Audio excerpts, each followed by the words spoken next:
Antonio Gramsci, Why People Rarely Need to Be Forced into Obeying the Rules.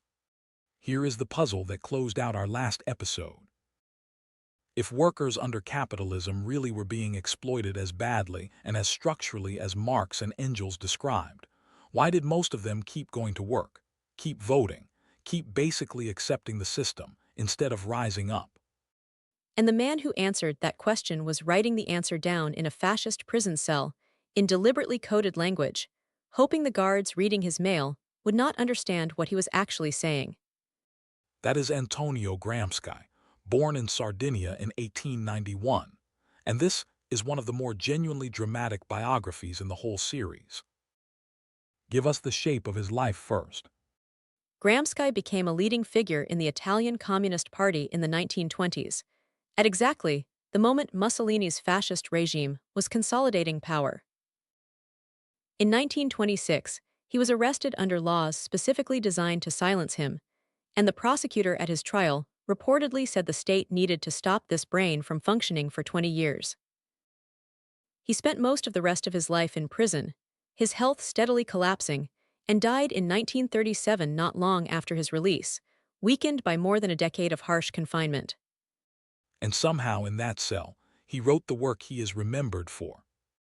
The prison notebooks, thousands of pages written in cramped, deliberately obscure language to slip past prison censors who reviewed every letter and page he produced. He used substitute words for sensitive terms, referring to Marxism at times as the philosophy of praxis, precisely so guards skimming for obvious political content would not immediately flag it. Those notebooks were smuggled out gradually, published only years after his death, and they contain the idea that made him essential reading far beyond his own political tradition, cultural hegemony. Unpack that term because it gets thrown around constantly today, often loosely. Gramsci's core insight is that ruling power in a modern society rarely rests on force alone. A government or a ruling class that had to physically coerce every single person into obedience every single day would collapse quickly under the sheer cost of that coercion. What actually holds a system together, he argued, is consent, people broadly accepting the existing order as normal, natural, even common sense, without anyone holding a gun to their head. That consent gets manufactured and maintained through culture, education, media, religion, and everyday institutions, shaping what feels obviously true long before anyone consciously argues about politics at all. That is cultural hegemony, dominance that operates primarily through ideas and consent, with force held in reserve rather than used constantly. And this directly answers the puzzle from last episode. Directly.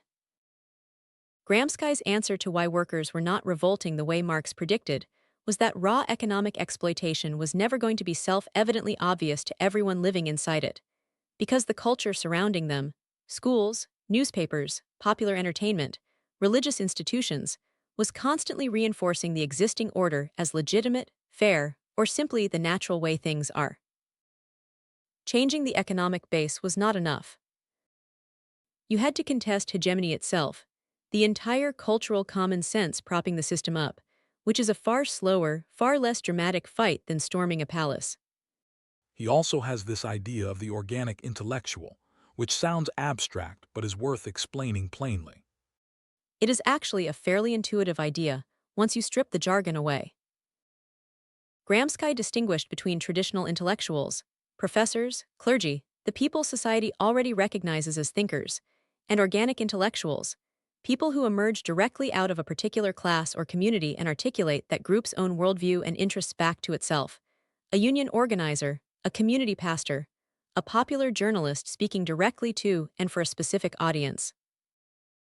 Every class, he argued, produces its own organic intellectuals, and controlling whose voices get amplified and whose get marginalized is itself a central part of the hegemonic fight. Let us pull in a deep historical example beyond his own era, because the pattern he described did not begin with him. Consider how European monarchies for centuries relied on the church to teach that royal authority was divinely ordained, not merely enforced by soldiers. That framing did an enormous amount of work no army alone could have done, making obedience feel like piety rather than submission. Gramsci was giving a rigorous, modern name to something ruling powers had been doing instinctively for a very long time, and he was doing it from inside a regime, fascist Italy, that was simultaneously proving his point by working overtime to control schools, radio, and popular culture, not just the police. Now, is Gramsci simply correct? Or has his own legacy gotten complicated the way everyone else's in this series has? Genuinely complicated, and worth being honest about both directions. Critics on the more orthodox Marxist side accused him of drifting too far from material economic analysis into culture, softening the harder edges of class conflict into something closer to a debate about ideas and messaging. Critics from outside the Marxist tradition altogether argue his framework, especially in its popularized form, can flatten every disagreement into a simple story of dominant groups controlling narratives, which risks explaining away genuine, good faith disagreement as false consciousness rather than taking opposing views seriously on their own terms. Gramsci himself, writing carefully and slowly in that cell, was far more nuanced than most of what gets attributed to him today.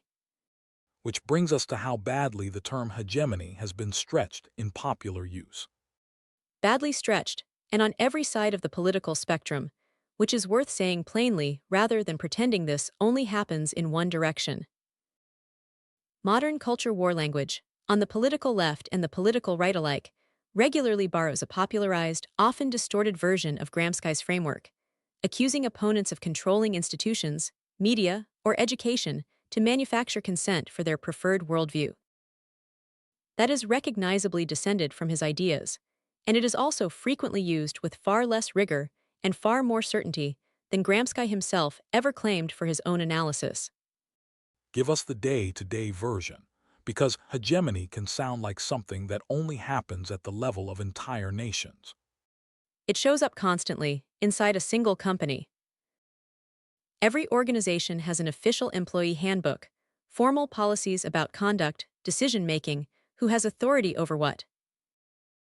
And every organization also has an actual, unwritten culture, which meetings really matter, whose opinion genuinely carries weight in a room regardless of title. What kind of behavior quietly gets rewarded or punished regardless of what the handbook says? New employees learn the real rules within weeks, almost entirely through absorbed cultural cues rather than the written policy. That unwritten layer, more than the formal one, is usually what actually governs behavior, which is Gramsci's whole argument about hegemony, shrunk down to a single office floor. And there is a very live, very current version of this fight happening in media itself. Ongoing debates about media consolidation, a smaller number of large companies owning an increasing share of news outlets, streaming platforms, and social media infrastructure, are essentially modern hegemony debates, argued in economic and regulatory language rather than Gramsci's own vocabulary. Critics worried about consolidation argue concentrated ownership can quietly narrow the range of ideas treated as reasonable or mainstream, exactly the cultural common sense mechanism Gramsci described. Defenders of current market structures argue audiences today have more fragmented, more competitive information sources than at any point in history, genuinely undercutting any one company's ability to manufacture consent the way Gramsci worried about. That argument is being fought right now, in front of regulators and courts in multiple countries, without a settled answer. So what is the honest, motivating reason to actually know Gramsci's name? Because he explains something people feel constantly but rarely have language for: why changing a law does not automatically change how people actually behave, and why culture, the unwritten stuff, so often outlasts and outmaneuvers the official rules built on top of it. If you want to actually change how an organization, a movement, or a whole society functions, Gramsci's uncomfortable lesson is that the formal rulebook is rarely where the real battle is happening. Which sets up a natural next step, because our next thinker took this exact insight, power operating through everyday, unspoken channels rather than open force, and pushed it even further into the physical architecture of institutions themselves. Where Gramsci asked how culture manufactures consent at the scale of a whole society, our next thinker asks something even more granular: how the literal design of a building, a hospital, a school, a prison, can shape behavior without anyone ever giving an order at all. Next time, Mitchell Foucault, and the unsettling argument that power is not something a ruler simply holds.